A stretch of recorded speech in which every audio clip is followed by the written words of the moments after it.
Et je me suis retrouvé effectivement confronté à des remarques du style « Ah mais la médecine du travail, c'est pas la médecine pour les gens qui ont raté leur internat ». Bienvenue dans Medcast, le podcast qui vous plonge au cœur des études de santé. Je vous propose de plonger ensemble dans les réalités de ces parcours exigeants et passionnants. Bonjour à tous et bienvenue dans ce nouvel épisode du Medcast. Je m'appelle Caroline et aujourd'hui on va aborder un sujet qui me tient vraiment à cœur.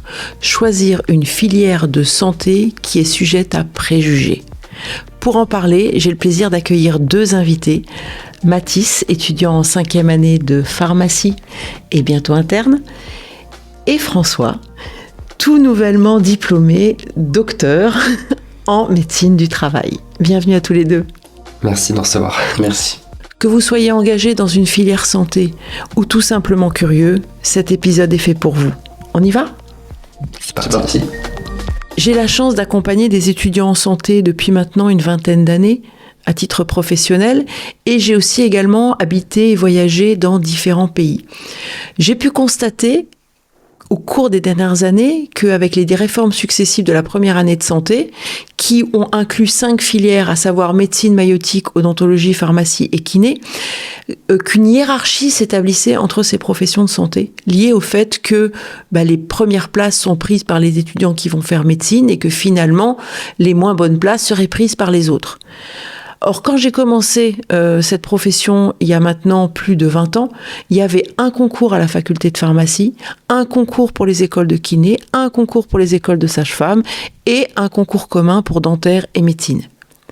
Avec la réforme des études de santé, les 5 concours sont en même temps, ce qui a eu pour conséquence, contrairement à tous les autres pays d'Europe, de créer des préjugés sur certaines filières et notamment la filière pharmacie, d'où la présence de Mathis. Par contre, au sein même de la filière médecine, on remarque aussi qu'une fois passé les ECN, les ECOS, on a un classement qui s'établit au niveau national pour choisir une spécialité médicale.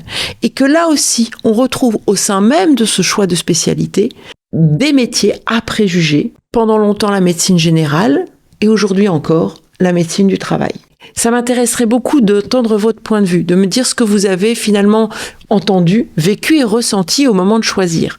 Toi, Mathis, tu as fait une passe à Reims il y a quelques années et au cours de cette première année commune aux études de santé, tu avais tout le panel de choix des 5 professions de santé et tu as très vite compris que la filière qui te correspondait et celle dans laquelle tu t'épanouirais, c'est pharma. Et je crois que ça n'a pas été simple pour toi d'affirmer ce choix. Ouais, en effet. J'ai commencé à m'intéresser un petit peu à la pharmacie dès la terminale, mais donc voilà, je me suis engagé dans la première année en me disant bon, médecine, pharmacie, je verrai bien ce qui me plaît. Et c'est vrai que très rapidement, j'étais beaucoup plus attiré par la pharmacie.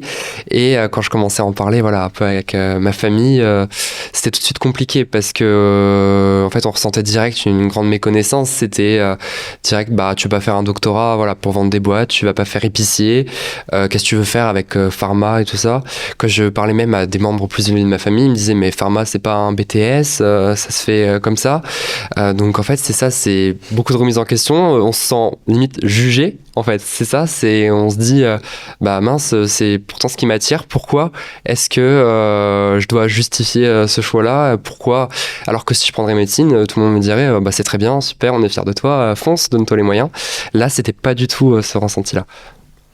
Et toi, François, qu'est-ce qui s'est passé quand à l'issue des ECN à l'époque, au moment où tombe le classement, tu as plusieurs choix qui s'offrent à toi, plusieurs spécialités médicales, et tu fais ce choix d'aller en médecine du travail? Alors oui, effectivement, à la fin des ECN, j'avais une possibilité de choix à l'internat qui était multiple. Et en fait, j'ai vraiment construit mon choix en fonction de ma personnalité, de mes attentes, de ma vie privée, mais également de mes attentes professionnelles, notamment pour la médecine du travail, d'avoir une panoplie d'actions différentes et une curiosité envers les entreprises qui est très importante pour ma part, et une activité médicale qui est très diversifiée. Et ce qui me correspondait bien, j'ai un rythme de vie qui me va bien si je n'ai pas de garde, pas d'astreinte, enfin tout un tas de choses que j'ai répertoriées après pour faire les choix positifs ou négatifs en fonction des filières. J'ai choisi la médecine du travail en fonction de tous ces critères.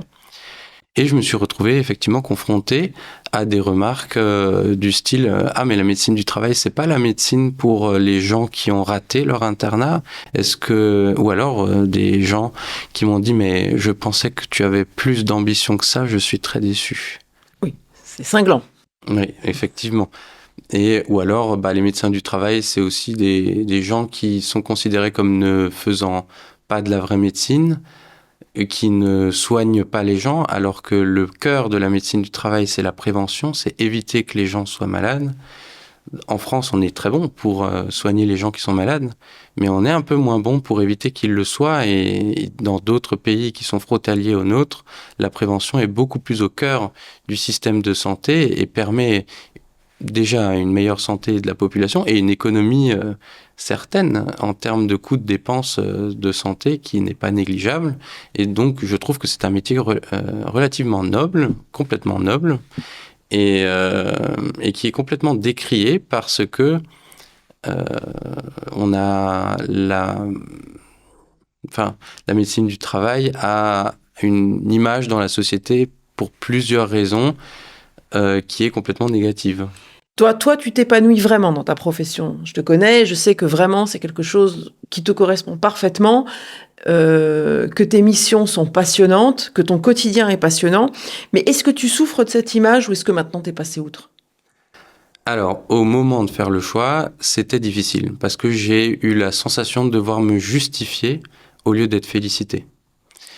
Maintenant que je suis docteur et que j'ai passé ma thèse, passé mon mémoire de spécialité et que je suis installé, je suis parfaitement à l'aise avec mon choix et j'ai des retours concrets sur le travail que j'effectue au quotidien et j'ai plus aucun problème actuellement avec ça. C'est très encourageant, finalement. Toi, Mathis, est-ce qu'il y a encore quelques remarques que tu entends qui sont blessantes ou est-ce que tu es vraiment maintenant aussi passé à autre chose ? Alors, donc du coup, au cours de la première année, j'ai fait ce combat de vraiment expliquer à mes proches ce que c'était, pourquoi je me battais. Et ils ont fini par commencer quand même à accepter, à dire, ok, si tu sens que c'est ce qui te plaît, fais ce que tu veux. Bon, on sentait quand même un petit peu d'inquiétude, quoi. Ils disaient, bon, je sais pas dans quoi ils s'embarquent, mais on le laisse y aller. Et voilà. Et ensuite, par la suite, actuellement, voilà, je suis en 5e année. Il peut arriver dans certains contextes, soit quand je rencontre des gens, je leur dis, pharma, ils sont là, tu vas être vendu au labo, ou juste, mais tu vas tenir une caisse, quoi, ce genre de choses, ça peut arriver. Ou t'as raté médecine ? Ou j'ai raté, ouais, tout simplement. C'est ça, des fois on me dit, pourquoi t'as fait pharma parce que t'as raté ? Non, juste je détestais la natte, je détestais ces choses-là, je me voyais pas faire ça dans ma vie. C'est ça, par exemple, une petite anecdote, c'était un bar de rentrée avec plusieurs étudiants de différentes filières. C'était l'année dernière ou il y a 2 ans, je sais plus. Il y avait des nouveaux étudiants de 2e année de médecine, et puis voilà, on discutait. Et à un moment, il y en a une qui nous dit, du coup, vous êtes en pharma et tout ça, mais ça vous dérange pas de faire autant d'études pour finir caissier ? Vraiment, elle dit ça comme ça. Et donc, il n'y a pas de... Encore une fois, voilà, caissier, il n'y a pas de... Mais la façon dont c'était dit, juste nous dire ça comme juste pour attaquer alors que voilà, elle arrivait, elle seulement en 2e année, doucement, on se calme. Il y a une ambiance en fait, il y a une ambiance un petit peu particulière qui des fois se fait ressentir. Et après, ça reste un petit peu une minorité. Il y a beaucoup d'étudiants en médecine avec qui j'étais en première année, avec qui je m'entends encore très très bien aujourd'hui et qui sont super cool et qui sont heureux de savoir que plus tard ils auront des pharmaciens à leur côté. Mais il y a quand même des fois des petites animosités par rapport à ça. Ouais. Est-ce que vous êtes conscient que c'est propre à la France ? Que ce n'est pas du tout comme ça à l'étranger en fait ? Moi, j'ai pas connaissance des systèmes qui nous sont proches. Comment ça se passe, par exemple, dans les pays limitrophes ? Est-ce que toi, Caroline, tu as l'expérience, je ne sais pas, de pays qui seraient proches de nous, qui ont une autre vision des filières pharmacie ou de la médecine du travail, Alors, par exemple ? c'est vrai que, par exemple, je peux parler de la Belgique, de la Suisse, du Luxembourg, de l'Allemagne. Oui, ça, c'est des pays dans lesquels j'ai eu l'occasion de vivre ou de voyager, ou en tout cas, professionnellement, de m'imprégner de leur façon de faire. Alors déjà, il faut savoir que la France est le seul pays, limitrophe en tout cas, où il y a une année commune aux 5 filières de santé. Parce que là, on parle médecine pharma, mais il faut, je pense, une petite pensée pour les kinés et sages-femmes aussi. Dentaire et médecine ont quasiment toujours été ensemble historiquement. Donc ça, c'est encore un autre débat. Par contre, avec plus ou moins d'ailleurs une évolution de la hiérarchie en cours d'année, en cours des années, pardon. C'est-à-dire qu'à un moment, pour médecine, c'était ceux qui ont raté médecine prennent dentaire, puis après dentaire a pris le dessus. Ah les meilleures places sont trustées par les dentaires. Donc ça fluctue. On est toujours le compte de quelqu'un, il paraît. Donc voilà, ça évolue comme ça. Par contre, c'est vrai que moi, quand j'ai commencé ma carrière en France, il y avait donc un concours pharma à la fac de pharma, un concours médecine et dentaire à la fac de médecine, et il y avait donc pas du tout cette notion-là. En fait, c'est un sujet qu'on n'abordait pas. Il n'y avait pas de mise en équation, il n'y avait pas de parallèle de fait entre les deux cursus. Les gens qui voulaient aller en pharma s'inscrivaient en pharma, les gens qui voulaient aller en médecine s'inscrivaient en médecine. Il arrivait que quelques étudiants qui doublement rataient médecine aillent en pharma, mais c'était anecdotique. Donc, il n'y avait pas du tout ça. Le fait d'avoir créé cette première année commune aux études de santé a créé cette espèce de hiérarchie déjà entre pharma et médecine. Et ça, on le retrouve absolument pas dans un pays, par exemple, comme la Suisse. La Suisse, c'est le fleuron de l'industrie pharmaceutique. Quand on fait pharma, on fait quelque chose d'extrêmement prestigieux. Quand on fait médecine, on a vocation à être près du patient. Donc, on fait complètement un autre métier, totalement complémentaire avec les pharmaciens. Après, si on va aller dans le domaine de la médecine du travail, en Allemagne, notamment, les médecins du travail ont un rôle clé puisque c'est un pays dans lequel la prévention est réellement mise en place dans les entreprises, notamment avec la présence des syndicats également. Et donc, c'est une profession reconnue comme étant clé, notamment dans le monde du travail, dans le monde de l'industrie. Donc, cette hiérarchie-là ne se présente pas, en fait. Et d'ailleurs, l'accès aux filières médecine, que ce soit en Suisse, en Belgique ou en Allemagne, ne se fait pas du tout sur le système d'un concours comme en France. Ça se fait sur un système d'expérience, de postulation, etc. Donc, en fait, le système, finalement, tout le monde dans un même truc, un concours, et en fonction du classement, on choisit ce qu'on veut. Au fur et à mesure des années, c'est plus les mêmes professions qui sont ou géniales ou pas bien, ou etc. Et si de la même manière, à l'issue des EDN ou des ECN il y a quelques années, tout le monde voulait anesthésiste réanimateur à un moment. Aujourd'hui, vu les gardes, les machins, les trucs, ophtalmo, c'est mieux.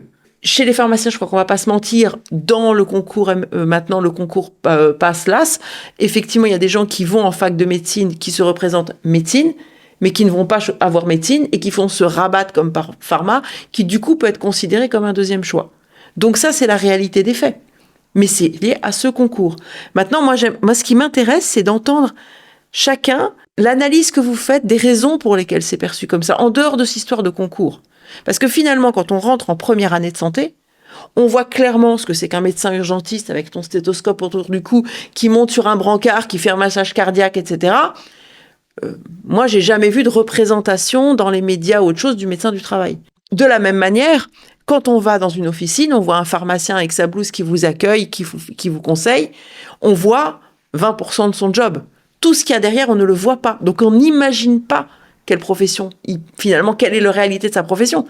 Et alors, on voit encore moins de pharmaciens dans l'industrie, on voit encore moins de pharmaciens à l'hôpital, en laboratoire. Donc, on ne se rend pas compte, finalement. Donc, je crois que pour certains métiers, il y a une représentation très claire de ce que font les gens au quotidien, et d'autres, pas du tout.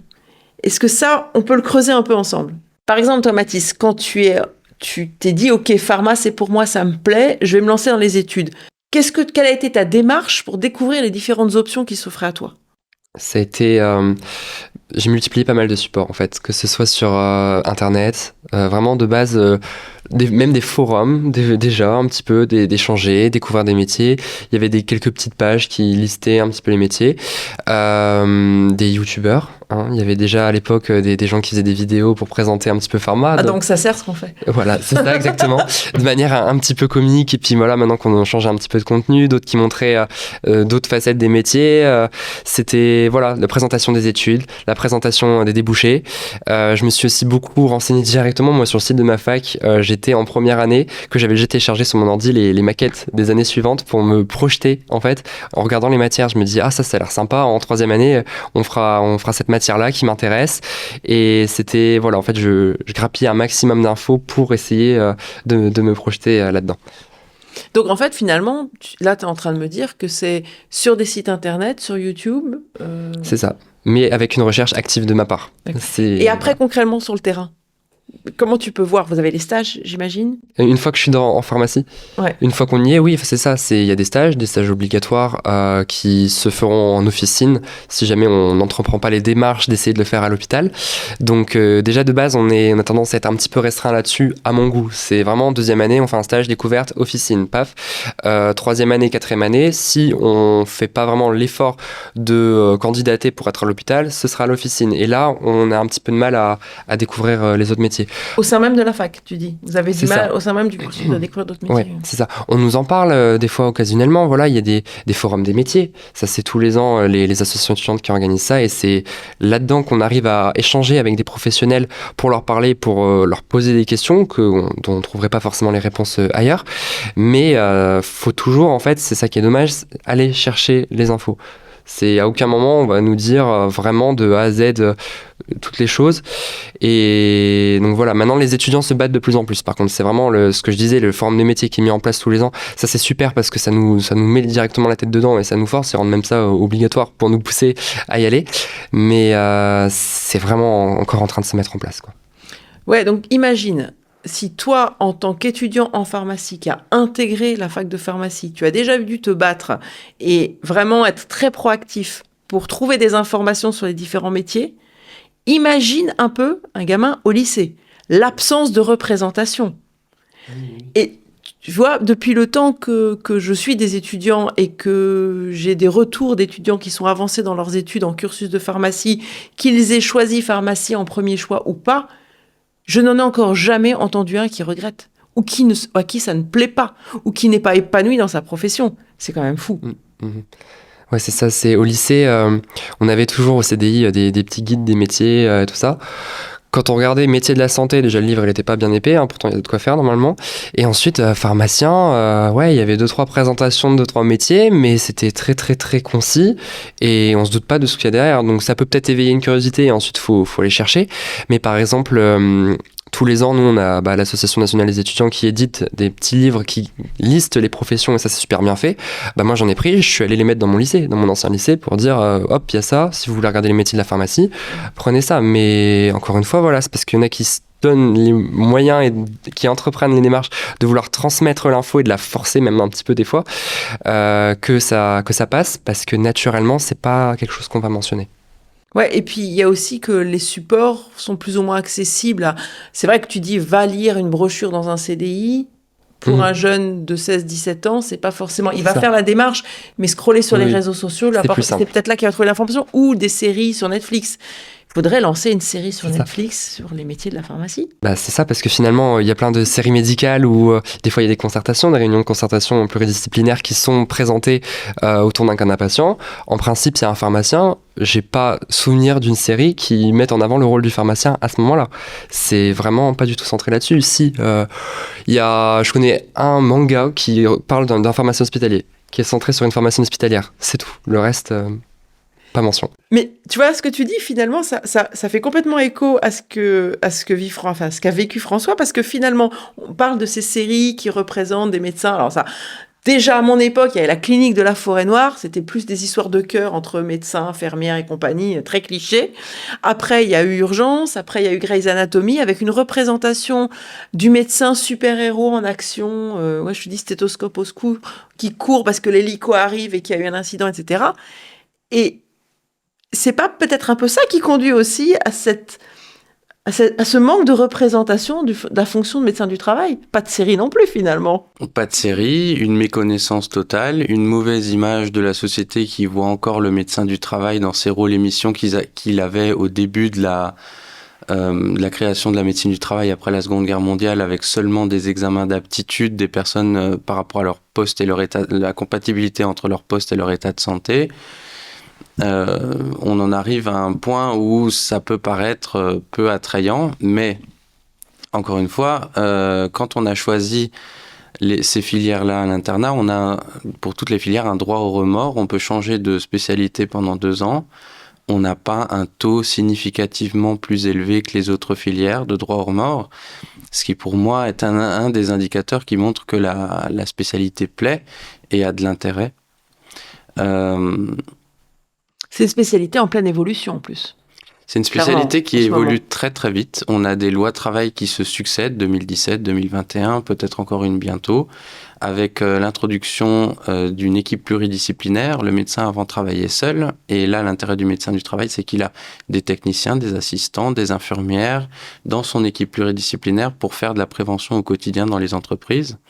Et le métier tend vers une équipe complète et pour gérer une multitude d'entreprises.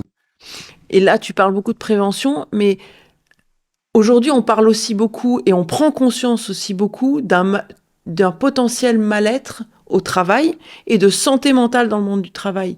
C'est quand même quelque chose qui est assez récent finalement, qu'on considère, enfin, on va dire qu'on commence à considérer de manière assez récente.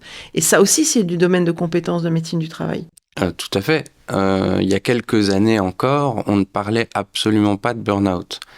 Là, on a identifié ce que c'était. On est même allé plus loin avec les notions de workaholisme, par exemple, l'addiction au travail. Et avant, c'était absolument pas considéré.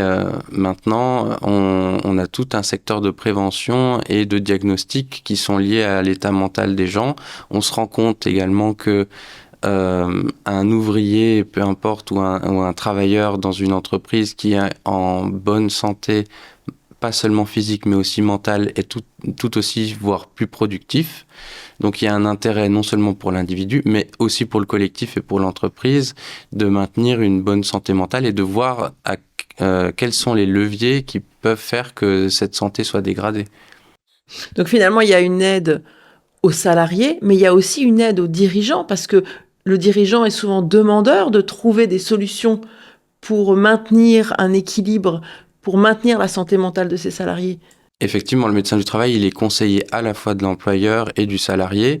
Nous, ce qu'on trouve très intéressant dans notre métier, c'est quand on a notamment une entreprise qui s'agrandit ou qui s'implante dans un territoire et qui pense à venir nous voir pour nous présenter leurs plans et leurs procédés de fabrication avant de les mettre en place, pour qu'on ait un regard en termes de santé des travailleurs, pour dire, écoutez, là, votre procédé, il va être productif en termes de fabrication, mais en termes de santé, sur ce poste-ci, à cet endroit-là, vous allez avoir des problématiques de troubles musculo-squelettiques, ou alors votre organisation de travail va vous provoquer des risques psychosociaux très importants qu'il va falloir gérer, et on pourrait peut-être, avant de commencer à travailler, réfléchir à une organisation un peu autre ou modifier une certaine implantation pour que ça soit plus adapté pour les travailleurs. Et ça, c'est hyper intéressant parce qu'on agit, c'est vraiment de la prévention primaire,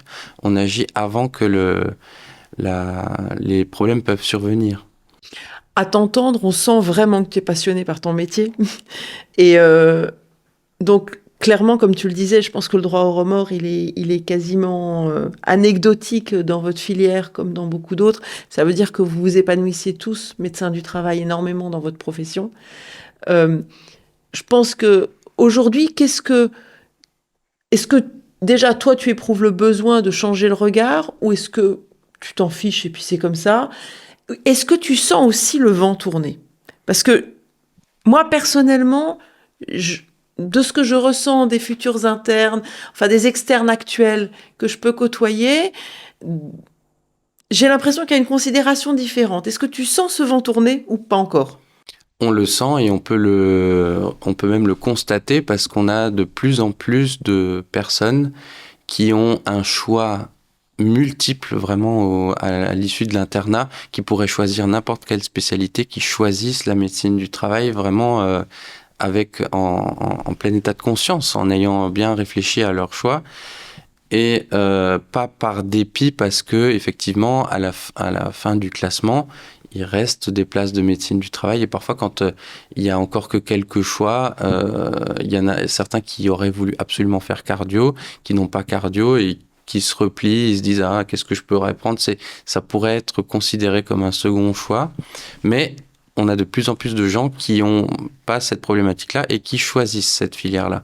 Par contre, c'est encore important c'est pour ça que je tiens à ma présence aujourd'hui, c'est que c'est encore important d'essayer de parler de ces préjugés pour les démonter les uns après les autres, parce que le regard de la société fait encore des dégâts sur la filière actuellement. J'ai la connaissance d'un ami qui a choisi médecine du travail, alors qu'effectivement, il pouvait choisir n'importe quelle autre spécialité, et qui n'a pas supporté la pression sociétale et la pression, que ce soit de la société ou d'ailleurs des collègues, qui disaient non mais c'est quand même dommage d'avoir choisi la médecine du travail avec un si bon classement, tu mérites mieux que ça. Et à force de devoir se justifier, il a fini au bout d'1 an et demi par demander un droit au remords dans une spécialité qui lui correspond également, mais qui est beaucoup plus difficile. Il va perdre... Comment je vais dire ça ? Il va perdre quelques années d'études, enfin, il va devoir avoir plusieurs années d'études supplémentaires pour terminer son cursus, et il pourra avoir des regrets parce que la spécialité en soi lui plaisait, mais il a fait le choix de ne pas se battre au quotidien contre les préjugés parce que c'était trop lourd pour lui. Et on en arrive à des choix qui sont même plus guidés par l'envie et la profession en soi, mais qui sont guidés par la société en elle-même. Ouais, l'image qu'on renvoie. Et toi, Mathis, est-ce que tu sens un petit peu le vent tourner aussi ? Toi, qu'est-ce que tu disais justement que tu avais amené des plaquettes à ton lycée, donc tu es déjà actif, je crois que tu es aussi actif au niveau associatif dans ta fac pour faire connaître la profession. Est-ce que toi, tu es en train de voir que le regard change ? Là aussi, moi, je remarque clairement qu'à l'issue de la première année de santé, les places en pharma commencent à être chères. Donc, là aussi, depuis maintenant, on a 4 ans après la réforme, tout doucement, je vais dire, l'église se replace au milieu du village. Toi, dans ton quotidien aujourd'hui, est-ce que tu ressens ça et est-ce que tu es aussi, comment tu es acteur aussi de cette reconnaissance du métier ?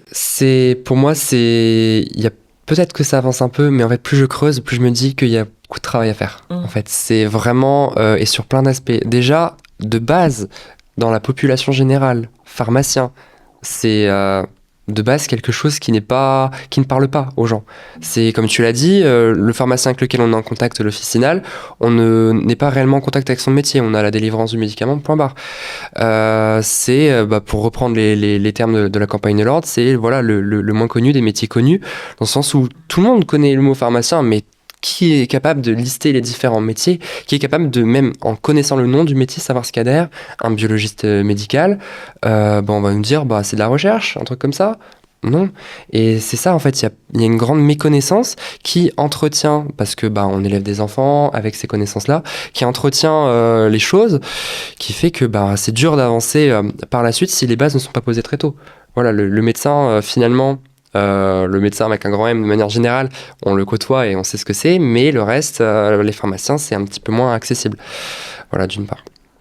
Et dans ton association étudiante, tu œuvres pour ça ? Alors, on est en lien, en fait, c'est avec les élus étudiants des différents UFR. On est tous en lien entre nous et il y a des missions qui sont menées au niveau national via la NEPF, donc l'Association nationale des étudiants en pharmacie de France, dont une partie s'occupe de la promotion des études de pharmacie. Donc, indirectement, on participe un petit peu à ça. Je pense que c'est important que les étudiants soient au cœur de cette démarche, tout autant que les professionnels. Ah oui. Ouais. Parce que finalement, quand on choisit une orientation, quand on choisit une voie, on pense certes au métier qu'on va exercer, mais on pense peut-être aussi juste à l'année d'après. C'est quoi les matières ? Qu'est-ce que je vais apprendre ? Qu'est-ce que je vais faire ? Alors en médecine, je pense que c'est plus clair puisque vous, votre choix, il arrive quand même beaucoup plus tard. Donc faites votre cursus médical classique, j'allais dire, jusqu'au concours de l'internat où là, vous choisissez votre orientation. Mais pour la filière pharma, finalement, c'est déjà... je suis en première année, passe là, etc. Mais qu'est-ce qui m'attend l'année d'après si je fais pharma ? Donc, je pense que c'est très intéressant que les étudiants soient aussi au cœur de cette information pour informer, on va dire, sur déjà le cursus et qu'est-ce que c'est, et ensuite pour les possibilités de carrière.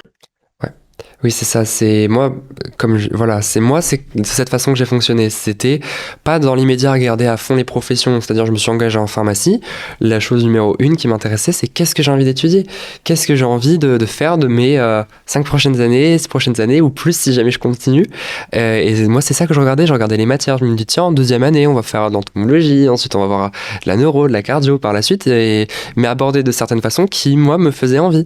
Des biotechnologies, tout ça. C'est vraiment... on a les deux approches. Je connais des amis à moi qui, eux, voient directement la finalité, le travail, éventuellement salaire et tout ça, et ce qu'ils veulent faire, la vie de famille dans laquelle ils se projettent. Moi, c'est surtout à l'instant T ou dans un futur proche, qu'est-ce que j'ai envie de faire et dans quoi j'ai envie de m'épanouir. Et c'est vraiment, ça a été ça, mon moteur, ça a été les matières.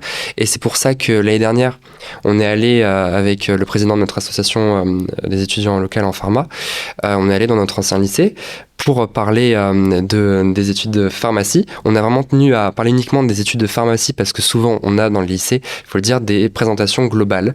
On commence par médecine, les élèves ils écoutent médecine et ensuite on aborde les autres et ça décroche. Hein. Donc nous on a vraiment insisté là-dessus, on veut présenter pharmacie, médecine, ils viendront de leur côté. Nous on veut que ceux qui viennent, ils viennent entendre parler de pharmacie. Ouais, si déjà on les met dans le même sac au moment du concours, autant qu'on vous laisse quand même s'exprimer chacun indépendamment. Et pas être dans cette ombre-là.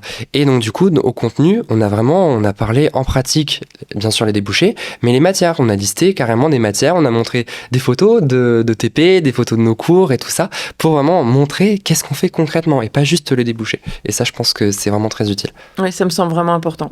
Toi, François, aujourd'hui, si tu croises dans le cadre à titre privé ou à titre professionnel un jeune qui prépare les ECN et qui a en tête de décrocher médecine du travail, mais qui subit cette petite pression, si tu devais lui donner un conseil, tu lui dirais quoi? Déjà, l'essentiel, c'est de s'informer pour pouvoir répondre. Parce qu'en fait, il faut d'abord qu'il sache exactement sur quoi il va partir, et si ça lui convient, et s'il est au courant de tout ce qu'il va faire, finalement, la pression sera moindre parce qu'il saura répondre aux prérogatives des gens qui vont l'invectiver.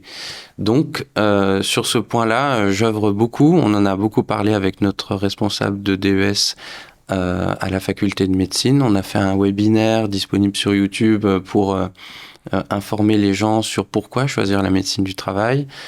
Il y a plusieurs collègues, notamment de Montpellier, qui ont fait des très belles vidéos pour montrer la multitude d'activités d'un médecin du travail actuellement en France. On a des invitations à des congrès aussi pour les internes ou les externes qui voudraient éventuellement se renseigner avant de faire le choix. On ouvre des stages. C'est important que mes collègues médecins du travail se rendent compte que pour un étudiant, c'est beaucoup plus facile de faire un choix une fois qu'ils l'ont vu concrètement ce qu'ils faisaient, et il manque de terrains de stage ouverts en médecine du travail pour les externes dans toutes les facultés pour que pendant un mois, les étudiants puissent découvrir de manière pratico-pratique qu'est-ce que c'est que la médecine du travail et puissent vraiment se positionner sur est-ce que ça leur correspond ou pas. En tout cas, je vous sens vraiment tous les deux complètement épanouis dans vos choix. Je vous sens aussi passionnés par vos métiers, futurs métiers. Et moi, la seule chose que j'ai envie de vous dire, là, à vous écouter, c'est finalement, quelque part, de vous féliciter d'avoir tenu bon, de vous être dit, OK, moi, je sais ce que je veux. Je sais comment je vois ma vie. Je sais ce qui va m'intéresser. Je sais le chemin que je veux prendre. Et à la limite, j'allais dire, s'il y a des préjugés ou si on me juge peut-être moins bien ou etc., ça m'est égal, je suis droit dans mes bottes et je vais au bout. Ça montre vraiment une grande force de caractère et ça ne peut que faire des professionnels extrêmement investis dans leur métier. Ça, c'est particulièrement intéressant, donc déjà bravo pour tout ça. Et je tenais quand même à préciser, pour accéder à des études de santé, quelles qu'elles soient, il peut y avoir, alors si je prends le cas de Strasbourg, puisqu'on est ici dans l'enregistrement, dans un studio à Strasbourg, il y a à peu près 1400 étudiants en première année de santé. Il va y avoir en tout 350 places à peu près pour les 5 filières. En pharma, il va y en avoir 90, quelque chose comme ça, je crois, à l'issue de la première année, puis un peu plus encore en L2, L3, enfin bref, deuxième, troisième tentative. Ça veut dire que si on prend le pourcentage de places qui existent pour la filière pharma par rapport à 1400, vous avez traversé un parcours du combattant pour en arriver là. il s'agit avant tout d'être extrêmement fier d'avoir réussi à intégrer une filière plutôt que... Voilà. Et de la même manière, quand on voit ton parcours, François, combien vous étiez en PACES à l'époque, le fait d'avoir réussi à te classer médecine, d'avoir fait des études de médecine, d'avoir été au bout des 6 ans, d'avoir passé les ECN, d'avoir eu ton classement aux ECN pour choisir un métier. Et si au final, on commence à entendre « oui, mais bon, c'est quand même... » Enfin, il faut vraiment être solide. Je trouve qu'il faut être très solide, l'un comme l'autre, pour aller au bout de votre démarche. Et pour ça, je voulais vous féliciter et vous dire merci aussi pour la santé publique. Mmh. Est-ce que vous avez quelque chose à rajouter, un petit mot de la fin pour nos auditeurs ? Alors, mon mot de la fin à moi, ça sera « ne faites pas vos choix en fonction des autres, mais en fonction de vous ». Voilà. C'est bien dit. C'est vraiment ça. Et même si sur le moment, surtout au moment de faire des choix, hein, le choix de la filière, on le fait quand même très jeune. Et c'est pas facile. On était dans un environnement au lycée où on était guidé finalement, on enchaînait les choses de manière linéaire. Et là, on nous demande de prendre vraiment des décisions qui vont définir ce qu'on va faire, qui vont définir peut-être en partie ce qu'on va être. Et c'est dur. Là, vraiment, c'est normal d'avoir des difficultés à ça et de se dire « Ah, moi, c'est ça qui m'attire, mais je vais aller contre ce que ma famille voudrait. » Parce qu'on a été dans le berceau familial et c'est normal d'avoir ces pensées-là. Et en fait, bah, c'est le moment. C'est le moment où il faut apprendre justement à penser par soi-même et à faire ses choix pour soi-même. Et voilà, les difficultés sont normales, mais... on n'est jamais tout seul en fait face à ça. On peut en parler aux autres personnes qui nous côtoient. Surtout qu'il y a en plus une bonne ambiance dans une promo à la fac qui vous pousse quand même. C'est ça, notre groupe d'amis. Les pères, finalement, à ce moment-là, ça devient vos pères. C'est ça, c'est ça, tout à fait. Eh ben, merci beaucoup à tous les deux. C'était très intéressant, passionnant. Bravo aussi pour ce que vous faites. Merci à vous de nous avoir suivis. Puis on se retrouve très rapidement dans un prochain épisode avec de nouveaux invités. Au revoir. Au revoir.